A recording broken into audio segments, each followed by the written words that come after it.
bright orangish yellow on these porkfish does come through fairly well down there, but they're much brighter in real life. Boom! That's a nice one. So we're out here in this patch reef. I like to call it the patch reef. I'm actually going to do another video where it shows the entire reef. Tried to give this guy a little snack, but he was just not having it. Didn't trust me, didn't trust the lionfish. He knows how painful they can be, so he says forget about it. But I'm going to post a video that shows the inside of the reef and all the way over to the top of the reef and down into the patch reef where we normally hunt, so you guys can have a good idea of what it all looks like down here, and you can understand the structure. This is just a whole bunch of sand with random chunks of old reef bed, and those chunks of rock have a lot of life. As you can see, these gorgeous little, I think these ones are probably the gray.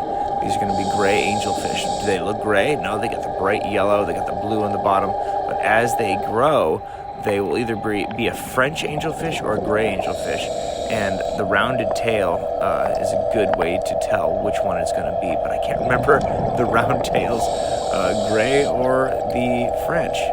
That's a great question. There's some gorgonias, and usually when I see a lot of gorgonias, I don't see a lot of lionfish. For some reason, they don't really favor that type of coral.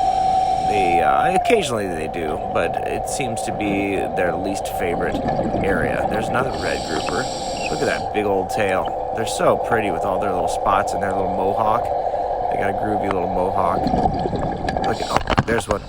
There's one. And look at all these minnows on only one, boom, one lionfish. That is insane. Normally we would come by here, years ago when we first started doing this back in 2017, there would be a smorgasbord of lionfish all over this area. And you're only seeing one or two. Look at, oop, there's another one right under the ledge. That was a good sized one too. I barely got him here. So I decide what's the smart thing to do is to, before he gets off, I'm just going to put him down here and dispatch him so he can't get off the spear. It's smarter to take the extra minute to go ahead and do that than to let him get away. So if you see there, I put the spear on top of his head, and that keeps him in place so I can do my thing and get him into the container a lot easier. This guy's just checking me out. Look at this world around him of just fish everywhere. To me, that's that's amazing. That's just awesome to me. Super gorgeous. He's just sitting there enjoying our time together. And I don't think I'm going to give him any of this lionfish. But sometimes you can cut a piece of lionfish and they'll suck it up and they'll eat it. You see here, I have him hooked and then, oops, it popped. See how it popped off there? That's the same idea. I didn't want him to do that while he was with us.